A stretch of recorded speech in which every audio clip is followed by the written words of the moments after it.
예, 이런 이야기가 되어 있습니다.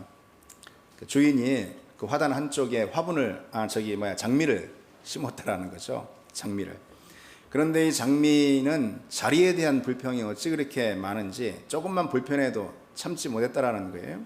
그래서 장미가 처음 심겨졌던 그 화단, 거기 이제 마음에 들지 않자 자꾸 주인에게 졸랐다라는 거예요. 옮겨달라고 자리를.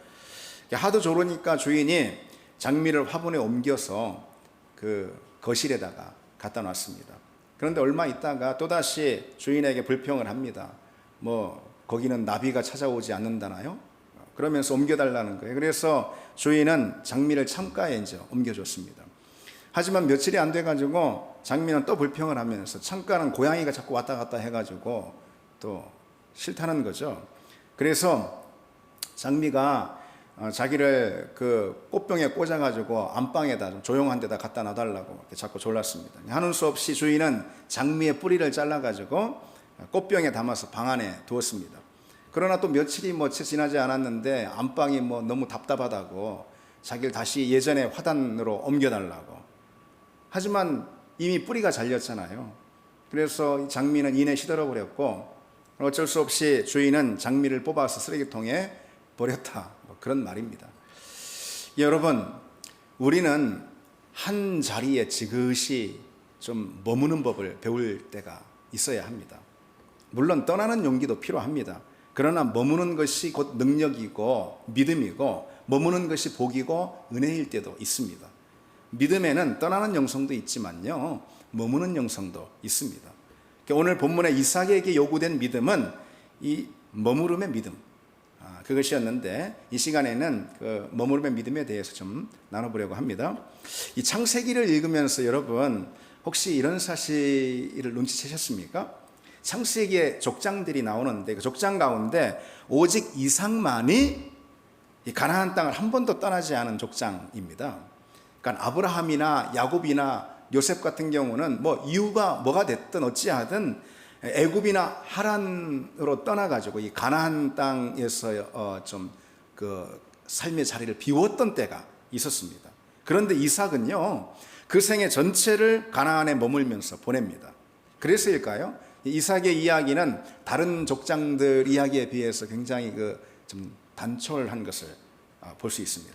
먼저 33절이나 되는 오늘 그 긴 본문을 우리가 읽었는데 그 이야기가 이제 어떤 내용인지 제가 잠시 좀 여러분들에게 말씀을 드리면은 이삭이 거하던 곳에 흉년이 든 거예요. 그러자 이제 이삭은 그랄이라는 곳에 옮겼는데 그랄이 어디냐면은 여전히 가나안 땅에 있는 가나안 땅 서쪽 블레셋의 한 지명이 이제 그랄입니다. 흉년이 너무 심해가지고 실은 당장 애굽으로 내려가야 할 형편인데 하나님께서 이삭에게 이곳을 떠나지 말라, 가나안에 계속 머물라, 그렇게 말씀하셨습니다. 그리고선 그럴 때에 너에게 큰 번성을 주고 복을 주리라, 이런 약속도 덧붙여 주십니다. 그러자 이제 이삭이 그 말씀에 순종해가지고 그랄에 계속 머물기는 하는데 이제 자기가 이방인임을 의식해가지고 그곳 사람들에게 아내를 누이라고 속이는 일이 이제 또 생깁니다. 아버지 아브라함이 두려워서 저질렀던 그런 거짓말이잖아요. 그걸 이삭이 반복하는데, 근데 결국은 다 드러나요. 그게 그럴 수밖에 없죠. 그러나 결과는 예상 밖의 일이 일어나는데 블레셋 왕인 아비멜렉이 리브가의 보호령을 내립니다. 리브가를 아무도 건들지 말라, 이런 금령을 내려요. 그래서 리브가를 딱 지켜주는, 사실 굉장히 예상 밖의 일이었죠. 하나님의 일하심으로 그런 일이 있었던 거죠. 그렇게 하나님의 일하심으로 아브라함과 그 가정의 안전이 이제 확보가 되자 이삭은 그곳에 머무는 데 계속해서 100배의 수확을 거두게 됩니다. 크게 번성해요. 근데 이 원주민인 블레셋 사람들이 그것만큼은 사실 또 용납하지 못합니다. 그래서 블레셋 사람들이 이삭을 곱게 여기지 않고 떠날 것을 종용하면서 이삭이 파놓은 우물을 메워버리는 그런 횡포를 부립니다. 그러나 이삭은 애굽으로 내려가지 말라라는 그 하나님의 말씀에 순종해서 그대로 거기에 머무는데, 다만 멀리 떠나지 않고 그랄의 한 골짜기 좀 귀퉁이에 장막을 칩니다. 그곳에서 다시 우물을 파는데요, 그랄 사람들과 또 시비가 당연히 붙겠죠.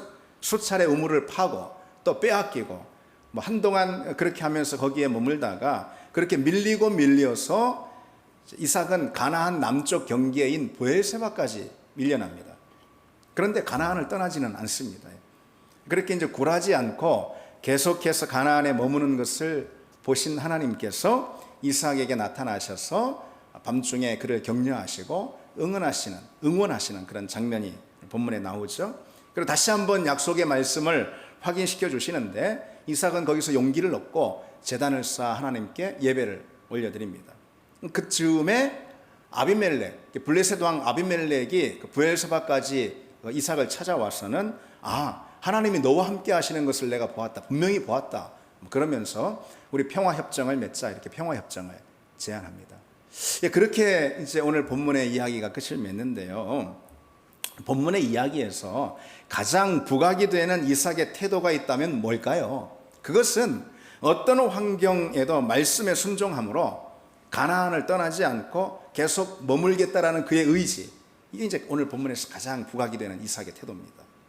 그러나 그처럼 순종을 보이는 과정에서도 약점이 가려지지는 않나 봅니다. 이삭이 마주한 문제는 두 가지였거든요. 하나는 흉년이고 또 다른 하나는 위협이었어요. 그 원주민의 위협. 그러니까 흉년이니까 당연히 애굽으로 내려가야 한단 말이죠. 그런데 이 이삭은 순종하며 가나안에 머뭅니다. 거기까지는 좋았어요. 그건 좋았어요. 그런데 그 과정에서 가나안 족속들의 위협에는 굴복하고 마는 그런 태도를 이제 이삭이 보입니다. 고대 그 시대에 이방 지역에 들어가는 나그네들은 그들의 위협에 그만큼 많이 노출이 됐습니다. 만약 이삭이 리브가를 아내라고 하면은 당연히 아내는 빼앗길 터이고 남편인 이삭은 죽임을 당할 거예요. 그러나 누이라고 그렇게 하면은 아내는 빼앗길지 모르지만은 그의 오랍이니까 이삭은 환대를 받을 것입니다. 그로 인해 이 아버지 아브라함은 두 번이나 그처럼 거짓말을 한 전적이 있잖아요. 이삭도 같은 잘못을 반복합니다. 여기서 중요한 사실을 우리가 보게 되는데요. 믿음의 장애는 두려움이라는 거예요. 두려움. 아브라함과 이삭 이야기 모두에서 믿음의 가장 큰 위협으로 등장하는 게 바로 두려움입니다. 그래서 어느 신학자는 오늘 본문을 주석하면서 거듭되는, 그러니까 이 부자간에 거듭되는 실수는 하나님이 선택한 사람들의 만성적인 유약함을 강조하고 있다, 이렇게 말한 바 있는데요.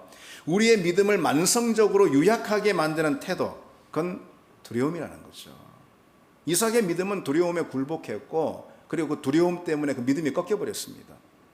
근데 오늘 본문을 보면은요, 웬걸요, 블레셋 왕 이 아비멜렉은 남의 여자를 빼앗는 것을 아주 나쁜 죄로 여기고 있는 그런 왕이었어요.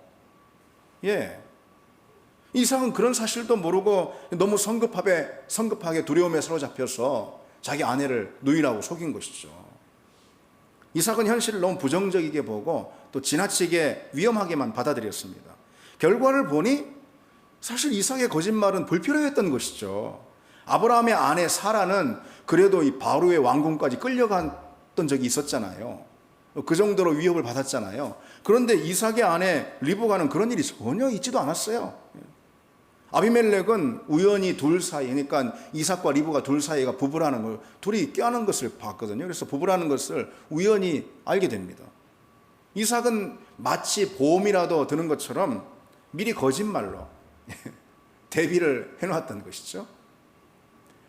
그러니 이삭의 거짓말, 여러분 뭡니까? 이삭의 거짓말은 순전히 두려움이 현실을 왜곡해서 만들어낸 그런 불신앙의 행위였던 거예요.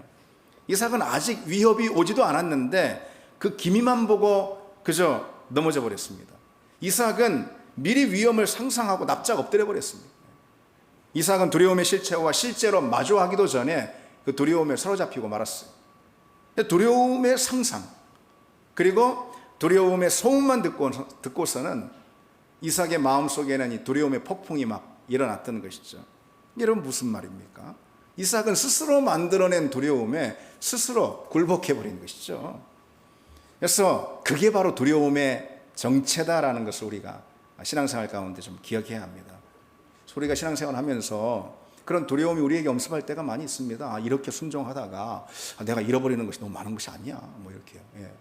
이렇게 내가 헌신하다가 손해볼까, 뭐 그런 두려움 말이죠. 이렇게 내가 믿음 생활 하다가 내가 뭐 내 인생 놓치는 거 아니야, 그런 두려움이 우리를 따라다닐 때가 있습니다. 그 두려움이 순종도 헌신도 믿음도 다 가로막아 버리죠. 그러나 정작 두려움의 실체는 없는 경우가 많아요. 두려움의 실체는 정작 만난 적도 없는데 이 순종의 복이나 믿음의 복은 놓쳐버리는 그런 꼴이 되지 않겠습니까? 그래서 그게 신앙생활 가운데 갖게 되는 두려움의 문제인 거예요. 그러니 여러분, 우리는 늘 기도할 때에 믿음에 이르는 용기를 늘 구해야 합니다. 믿음의 주적이, 믿음을 꺾는 주범이 바로 두려움이잖아요. 그러니까 우리가 믿음을 위해서 기도할 때 가장 중요한 기도는 두려움을 이기는 용기입니다.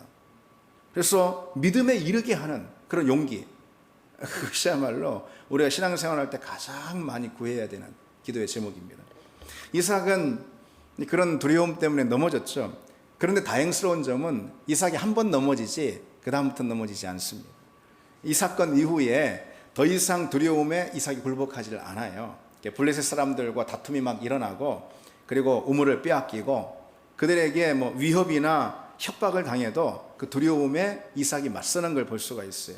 그러한 이삭의 믿음은 무엇을 통해 나타나느냐? 오늘 본문에 현재의 자리를 떠나지 않고 머무는, 계속 지탱하는 그 순종을 통해서 그와 같은 이삭의 믿음이 오늘 본문에 나타납니다. 창세기를 보면은 흥미로운 사실이 있는데요. 이런 거예요. 아브라함이 어떤 명령을 하나님께 받았어요? 아브라함은 내 본토 친척 아비지, 그런 다시 말해서 여기 이 자리를 떠나서 내가 지시할 땅으로 가라, 그런 하나님 말씀을 들었잖아요. 순종하기 위해서 떠나야 했다라는 거예요. 근데 반면에 이삭은 하나님께 어떤 말씀을 들었냐면은, 한마디로 이런 거예요. 여길 떠나지 말고, 이 가나안 여길 떠나지 말고 내가 지시하는 땅에 계속 머물라, 이런 말씀을 들었다는 거예요. 순종하기 위해서 머물러야 했습니다. 그러니까 아브라함은 약속의 땅을 향해 떠나는 믿음의 전형이고, 이삭은 약속의 땅에 지속해서 머무는 그런 믿음의 전형인 거죠. 여러분, 우리는 떠나는 믿음을 도전받을 때가 있어요. 그런가 하면은 머무는 믿음을 시험받을 때도 있습니다. 떠나기 위한 용기와 결단이 요구되는 때가 있는가 하면은 머물기 위한 인내와 견뎌냄이 필요한 때도 있습니다. 우리 인생은 때로는 모험에 나서야 합니다. 자리를 떨고 일어나서 모험에 나서야 합니다.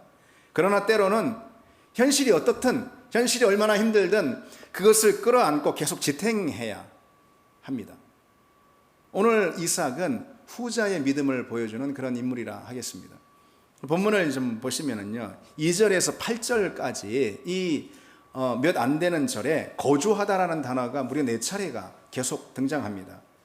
근데 특히 2절에 보시면은 하나님은 내가 내게 지시하는 땅에 거주하라, 이렇게 이제 이삭에게 명령하시죠. 여기서 거주하라, 이것은 장막을 치고 비교적 오랫동안 머무는 그런 걸 말하는 거예요.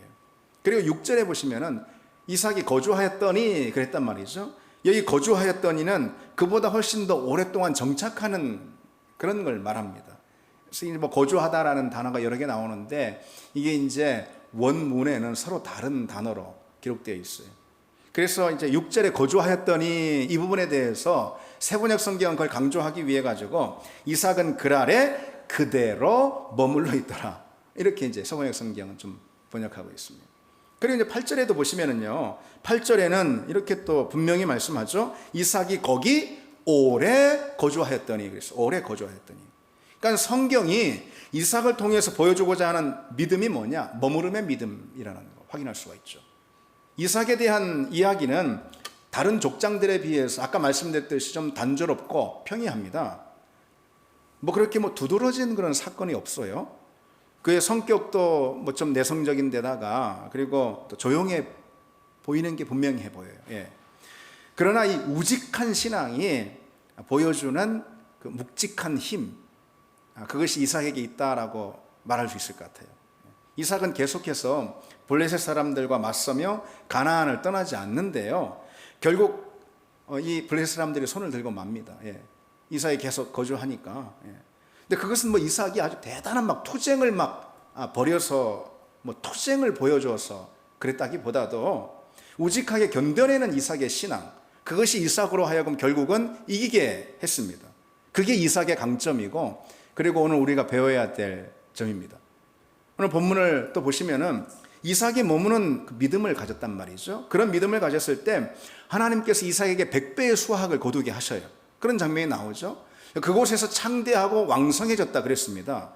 그런 이삭을 당연히 이제 블레셋 사람들이 싫어하고 시기하죠. 그리고는 하는 행동이 뭐냐면은 우물을 메워버린단 말이에요. 그럼에도 이삭은 멀리 떠나지 않고, 우물을 메워버리니까 뭐 거기 있을 수는 없고, 그러면은 뭐 전쟁하자라는 것이니까 조금 비껴납니다. 비껴나서 그 아래 골짜기에 또 자리를 잡죠. 그리고는 그곳에 역시 우물을 다시 팝니다. 특히 이삭이 판 우물의 이름들을 한번 보실까요? 다툼이라는 이름의 에색, 대적함이라는 뜻의 신나. 이건 뭘 말해줍니까? 우물을 팔 때마다 다툼과 갈등이 생겼다라는 건데, 말 그대로 이것은 우물을 지키는 과정이 얼마나 고단하고 또 치열했는가 보여주는 것이잖아요. 여러분, 애써서 판 우물을 대적들이 메워버렸을 때 그때 이삭의 심정이 어땠을까요? 당시 우물은 어디서나 쉽게 뭐 구해가지고 파면 막 우물이 나오는 그런 게 아니죠. 뭐 지금도 그렇지만은. 그리고 특히 우리나라 같은 곳보다도 여기 팔레스타인은 훨씬 더 이 수맥이 없고 물을 얻기가 힘들잖아요. 우물을 파는 작업은 엄청난 수고가 필요했어요. 무엇보다 아무데나 판다고 막 우물이 뭐 그냥 막 물이 나는 그런 게 아니란 말이죠. 정말 어렵게, 정말 힘들게 찾았단 말이에요. 그리고 그 우물을 파서 물을 얻었단 말이죠. 아니, 그런데 순식간에 그냥 대적들이 막 와가지고, 원주민들이 와가지고 우물을 메꿔버리고 우물을 강탈해버립니다. 그때 이삭은 다 포기하고 싶었겠죠. 여기서 계속 사는 게 맞나 그랬겠죠. 암만 순종도 순종이지만, 그게 낙담이 되고 원망이 터져 나왔을 것입니다. 그런데 그 과정이 수차례나 반복되는데도 불구하고 이삭에게서 오늘 본문을 보자면 그 어떤 낙담이나 원망의 태도를 발견할 수가 없습니다. 그저 묵묵히 새로운 곳을 찾아서 우물을 다시 팝니다. 하나님은 이곳을 떠나지 말고 머물라라고 하셨지만은 우물이 없으면은 이때 당시에 절대로 정착을 할 수가 없죠. 그러니 이 당시에 우물을 메워버리는 것이야말로 정착의 의지를 꺾어버리는 가장 중요한 수단이었습니다. 그런데 이 정착의 필수 요건인 우물의 문제가 뭐 계속해서 파도 또 메워버리고 파도 또 뺏기고, 이 우물의 문제가 계속해서 해결될 기미가 없단 말이죠. 그때 이삭은 분명 하나님께 이렇게 하소연할 수가 있겠죠. 뭐 우물을 빼앗기니까 자꾸 하나님이 지켜주시질 않으니까 내가 여기 도저히 뭐 있을 수가 없습니다. 떠날 수밖에 없습니다. 애굽으로 내려갈 때가 된 것 같습니다. 그럴 수가 충분히 있는 그런 이유죠. 그러나 이삭은 그저 우물을 다시 팝니다. 메워버리면 또다시 팝니다. 빼앗기면 또다시 팝니다. 그 과정이 계속 반복되다가 이삭은 결국은 이제 부엘세바에, 그랄에서부터 한 20km 떨어진 부엘세바까지 밀려나게 되는데요. 부엘세바는 가나안 남부 지역에 있는 그런 성읍으로 역시 가나안입니다. 어쨌든 그랄 지역의 터전을 아브라함이 잃어버렸잖아요. 거기서 몇 번이나 우물을 팠는데 그때 이삭 굉장히 낙담하고 상심이 컸겠죠. 그러한 이삭을 하나님께서 찾아오셔서 응원해 주시고 격려해 주시는 또 대목이 있습니다. 본문 24절에 그 밤에 여호와께서 그에게 나타나 이르시되 두려워하지 말라. 내가 너와 함께 있어 내게 복을 주어 내 자손이 번성하게 하리라. 다시 응원하시고 격려를 해 주시죠. 그런 하나님의 격려와 약속이 있은 후에 이제 블레셋 왕 아비멜렉이 이 뜻밖의 부엘세바까지 이제 와서 이삭을 찾아옵니다. 그리고는 평화 협정을 제안을 합니다. 그러면서 하는 말이 여호와께서 너와 함께 계심을 우리가 분명히 보았다. 똑똑히 보았다. 하나님께서 뭔가 일을 하신 거예요. 이 아비멜렉에게. 그래서 너와 함께 하는 것, 이삭과 함께 하는 것을 내가 봤다라고 말하면서 우리 평화 협정을 맺자. 그러는 겁니다. 그렇게 이제 이삭은 아비멜렉과 더 이상 우물 전쟁, 다툼이 없게끔 평화 협정을 맺습니다. 그런 직후에 어떤 소식을 이삭이 듣냐면은 또 그게 참 오늘 감동이 되는 구절입니다. 마지막에 이제 이삭이 어떤 소식을 그의 종들로부터 듣냐면은 부엘세바까지 밀려왔잖아요. 거기도 여전히 광야 지역이거든요. 그런데 이삭의 종들이 우물을 발견하고 그리고 우물을 팠단 말이죠. 근데 거기서 물이 솟아났어요. 그 보고를 주인인 이삭에게 하는 것으로 오늘 본문의 이야기가 마쳐집니다. 이게 감동적입니다. 이삭이 말씀에 순종하는 과정에서 계속해서 그 참 우물 전쟁이 일어나고 우물을 빼앗기는 시련을 겪었습니다. 그런데 본문의 결말이 이삭이 우물을 확보하고서는 그 우물의 이름 부엘세바는 이 의미로 해석을 하자면 이런 거예요. 풍성한 우물 이런 뜻이에요. 7 우물인데 풍성한 우물, 이렇게 이름을 붙이곤 오늘 이삭의 이야기가 이제 종결이 됩니다. 이삭이 계속 머무니까, 계속 견디면서 인내로 자리를 지키니까 하나님께서 가장 풍성한 땅을 고르셔서 그곳을 이삭에게 가장 안전하게 허락해 주시고 축복해 주시는 걸 볼 수 있어요. 여러분, 근데 우리도 그렇습니다. 이삭의 교훈을 오늘 우리가 좀 깊이 새길 필요가 있습니다. 힘들더라도, 좀 장애가 있더라도, 위협이 있더라도, 그리고 어느 그 자리를 지키다가 실망과 낙심을 우리가 좀 한다 하더라도 기대한 것이 아직 오지 않아서 여전히 견디는 시간이 길어진다 하더라도 우리가 계속 그 자리를 지키고 머무를 필요가 있습니다. 그러는 법을 배워야 합니다. 그러면 하나님께서 우리에게도 우리 인생의 부엘세바, 우리 영혼의 부엘세바를 하나님의 때에 허락해 주신다는 거죠. 한 번 어려움을 겪었다고 완전히 자빠지면 안 됩니다. 한 번 실망하고 낙심할 일이 생겼다고 완전히 그냥 다 내려놔서는 안 됩니다. 한 번 다 잃었다고 그저 그 실패감에 그냥 다 팽개쳐버리고 그래서는 안 됩니다. 그럼에도 계속 믿음 안에 있으면 하나님이 찾아오신다는 거예요. 우리를 응원하시고 격려해 주시고, 그리고 약속해 주시고, 결국은 우리 영혼의, 우리 인생의 부엘세바로 우리를 축복해 주신다는 것이죠. 그래서 하나님이 우리를 축복해 주시는 자리가, 하나님이 우리에게 축복을 허락해 주실 자리, 그 자리가 우리가 머무는 그 자리가 될 수 있거든요. 떠나는 자리가 될 수도 있지만 여러분, 머무는 자리가 될 수 있어요. 그래서 쉽게 거기 좀 힘들다고, 거기 지쳤다고, 낙심했다고, 실망했다고, 마음 상했다고, 어렵다고 쉽게 그 머무는 자리를 버려서는 안 됩니다. 그 자리가 우리 영혼의, 우리 인생의 부엘세바일 수가 있기 때문이죠. 그래서 오늘 이삭에게도 떠나지 마 하면서 계속 격려해 주시고 용기를 불어넣어 주시잖아요. 응원해 주시잖아요. 왜? 그 자리가 부엘세바, 하나님께서 그에게 주실 풍성한 우물의 자리니까 그런 것입니다. 그렇지 않았으면 진작에 애굽으로 갔다 와라, 이래 말씀하실 텐데 말이죠. 오늘 이삭은 남의 땅 그 낯선 곳에서 갖은 질시와 위협에도 견뎌냅니다. 버팁니다. 그곳을 떠나서 애굽으로 내려가면 좀 더 안전하고 당연히 좀 더 나은 삶을 당장엔 살 수가 있어요. 그래서 아버지 아브라함도 그 믿음의 조상인데 아브라함도 흉년 생겨가지고 애굽으로 내려가지 않았습니까? 그러나 이삭은 그런 실수를 적어도 자기 세대, 자기 대에서는 반복하지 않으려 했던 거죠. 그래서 묵묵히 부르심의 자리를 지킵니다. 우물을 메워버렸다라는 거, 말씀드린 대로 생존을 위협하는 뜻입니다. 그것도 여러 차례 말이죠. 그런데도 이삭은 떠나지 않습니다. 아마도 이 종들의 원망이 엄청나게 많았을 거예요. 그렇죠? 우물 파면 또 파라고 하고 말이죠. 사실 그래서 이 정도면 충분히 핑계가 될 만도 해요. 그리고 실제로는 그런 일이 없었지만은 이삭이 애굽으로 내려갔단 말이죠. 우물을 파다 내려갔단 말이죠. 그래도 아마 제 생각으로, 제가 본문을 묵상하면서 제 생각으로 하나님께서 이삭을 책망하시진 않았을 것 같아요. 아마 해도 너무하니까 말이죠. 그런데 이삭은 자기 아버지 아브라함은 그런 실수를 범했어도 자기 세대에 있어서 믿음은 더 진보가 있어야 되잖아요. 그래서 이삭은 거기서 계속 머물고 버티는 그런 믿음을 보입니다.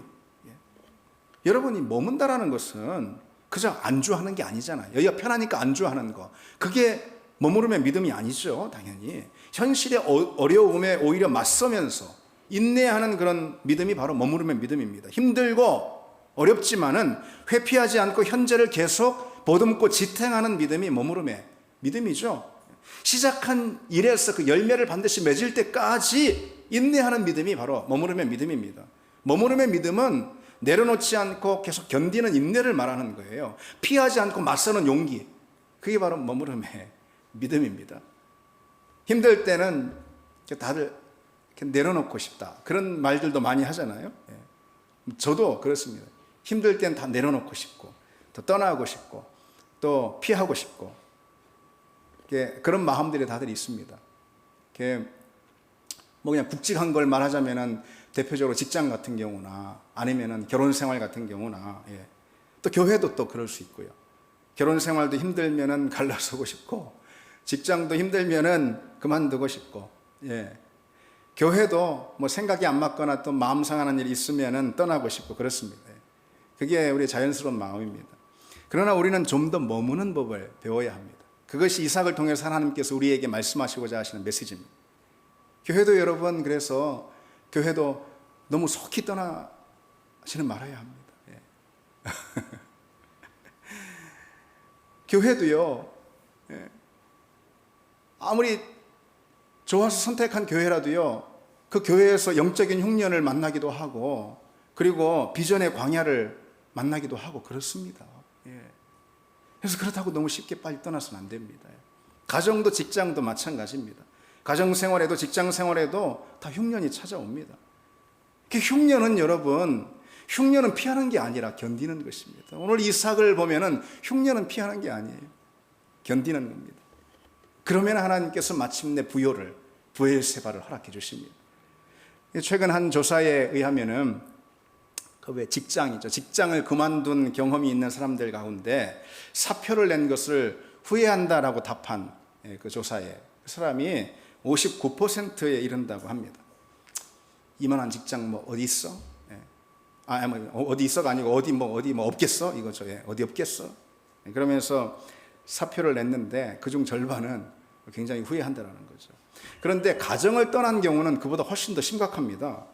서울 가정법원의 이혼상담위원회에 의하면은 이혼한 남녀 10명을 조사한 결과 그중 무려 9명이 이혼을 후회한다라고 그렇게 답했고, 그리고 그들 대부분은 재혼 후에도 초혼 때와 똑같은 경험을 지금 하고 있다라고 이렇게 답을 했다라는 것입니다. 성격 차이로 이혼했어요. 재혼한 다음에도 똑같은 성격 차이예요. 그래서일까요? 이 재혼만 전문, 요즘은 뭐 이혼율이 높아서 그런지 재혼만 전문으로 하는 그런 결혼 정보 회사가 있나 봐요. 거기서 자기들 회원들에게 이제 이런 질문한 내용 가운데 뭐가 있냐면은, 이혼을 생각하는 사람들에게 하고 싶은 말이 뭐냐, 이렇게 이제 다 이혼 경력 있는 사람들이니까 거기는 이렇게 질문하니까 절대로 이혼하지 말라. 그렇게 67%가 대답을 했다라는 거예요. 여러분, 이직은 할 수 있죠. 그래서 이직은 더 나은 그런 직장 생활을 시작하려는 시도입니다. 그러나 꼭 그렇지 못할 때도 있습니다. 이혼은 지금의 불행을 끝내려고 하는 것이지만 오히려 더 큰 불행의 시작이 또 될 수도 있습니다. 물론 이직이든 뭐 이혼이든 뭐든 불가피한 경우가 있고요, 그것을 선택한 것이 옳을 수도 있습니다. 그러나 적어도 여러분, 환경 때문에 아니면 뭐 막 너무 심신이 피곤하고 힘들어서, 그리고 마음이 상해서, 견디기 너무 어려워서, 이런 것이 이유가 돼서는 안 됩니다. 여러분, 그런 것이 떠나는 이유가 돼서는 안 돼요. 떠나는 이유가 됐든 머무는 이유가 됐든 그것은 오직 하나님께서 그 자리로 부르셨기 때문이 돼야 합니다. 그리고 우리는 하나님의 음성에 귀를 기울이고 하나님의 말씀에 순종하려는 분별을 가져야 하는 게 더 중요하지. 우리 교회도 한번 여러분 생각해 보십시오. 우리 교회가 이곳에 와서 건축 등의 여러 문제로 인해서 굉장히 몸살을 앓고 있는 것이 사실입니다. 근데 요즘 뭐 또 코로나 바이러스까지 막 겹쳐서 다 어렵습니다. 근데 여러분, 잘 버텨야 합니다. 잘 버텨야 합니다. 주님께서 우리 교회를 이곳에 부르셨음을 믿고 우리가 이곳에 복음의 우물을 계속해서 파고, 말씀의 터를 견고히 세우고 준비하며 기다려야 합니다. 비전을 예리하게 다듬고 기도의 샘물을 깊이 파고 준비하면서 우리는 때를 기다려야 합니다. 그러면 이곳이 은혜의 부엘세바로 하나님께서 이곳을 삼아주실 줄 믿습니다. 복음 전도의 능력이 여기서 펼쳐지고 마침내 영혼 구원의 역사가 더 크게 일어나고 영적 부흥의 진원지가 되어서 이 시대를 감당하는 그런 영적 부엘세바, 생명의 부엘세바로 하나님께서 우리 교회를 삼아주실 줄 믿습니다. 부르시면은 반드시 광야를 통과하는 그런 자리가 있습니다. 사단은 회의와 의심의 화살로 우리 부르심에 대한 확신을 자꾸 공격하고 꺾어놓으려고 합니다. 그때 우리는 그것을 부르심에 대한 확신을 시험하는 광야의 자리로 꼭 알아야 합니다. 이게 내 부르심이 아닌가 봐. 왜? 이게 힘들 리가 없잖아. 이렇게 마음 아프고 고통스러울 리가 없잖아. 이렇게 매사에 다 파는 우물마다 막 이렇게 메워지는 이런 일은 없어. 이런 일은 말이 안 되잖아. 여기 부르심이 아닌가 봐. 예. 여러분, 문제가 있다고, 어려움을 만났다고, 잠시 영적인 침체를 겪고 있다고 의심과 회의에 사로잡히는 것은 어리석은 일입니다. 오늘 이삭을 보십시오. 우물을 팔 때마다 갈등이 일어나고 분쟁이 일어났습니다. 분명 거기에 축복이 있다고 하나님 말씀하셔서 거기에 머물라고 하셨는데, 우물을 얻을 수가 없어요. 우물을 생존할 수가 없죠. 정착할 수가 없는 거죠. 그때 이삭이 여기에 있는 게 맞지 않나 봐. 내가 잘못 들은 것 같아. 아무래도 이쯤에서는 애굽으로 내려가는 게 맞을 것 같아. 이삭이 그러지 않았단 말이죠. 문제를 만나고 갈등을 겪는다고 하나님의 인도하심까지 의심해서는 안 됩니다. 왜 여러분, 재밌는 나폴레옹 개그라고 있잖아요. 나폴레옹 개그. 나폴레옹이 엄청 많은 군사들 이끌고 알프스산 같은 높고 험준한 그런 산을 올랐단 말이죠. 죽기 살기로 올라온 그 군사들, 자기 군사들에게 하는 말이 여기 이 산이 아닌가비요. 그랬다라는 거죠. 그래서 자기 따라온 군사 절반이 다 그냥 까무러쳐 죽었다는 것입니다. 그래서 나폴레옹 이제 포기할 수 없어가지고 다시 의지를 갖고 남은 군사들 추스려가지고 또 반대 산으로 또 올라갔는데, 그 맞은편 험준한 산에 죽기 살기로 올라갔는데 딱 올라가서 보더니 자기 병사에게 하는 말이 이 산이 아니고 아까 그 산인가비요. 그랬다라네. 그 말들은 나머지 병사들이 다 까무러쳤다라는. 그래서 나폴레옹만 살았다. 그런 나폴레옹 개그입니다. 예. 여러분, 근데 우리 하나님 그런 하나님 아니잖아요. 우리 하나님은 그런 하나님 아니잖아요. 하나님이 머물라 하시면은 머무는 것에 진정 복이 있음을 믿습니다. 하나님이 떠나라 하시면은 떠나는 것에 진정 복이 있음을 믿습니다. 하나님은 우리 인생을 인도하실 때 완벽하고 철저한 분이시죠. 하나님은 우리 인생을 빈틈없이 그분의 은혜와 섭리 그리고 기가 막힌 시간표로 채우시는 분임을 믿습니다. 그 손길로 내 인생을, 그리고 또 우리 가정을, 그리고 또 우리 교회를 지금 여기 이 자리에 세워주시는 분임을 믿습니다. 그 믿음으로 이삭은 언제나 그 자리를 지켰던 거예요. 계속해서 분쟁과 갈등, 그리고 또 마음 고민이 또 얼마나 그 자리에 많았겠습니까?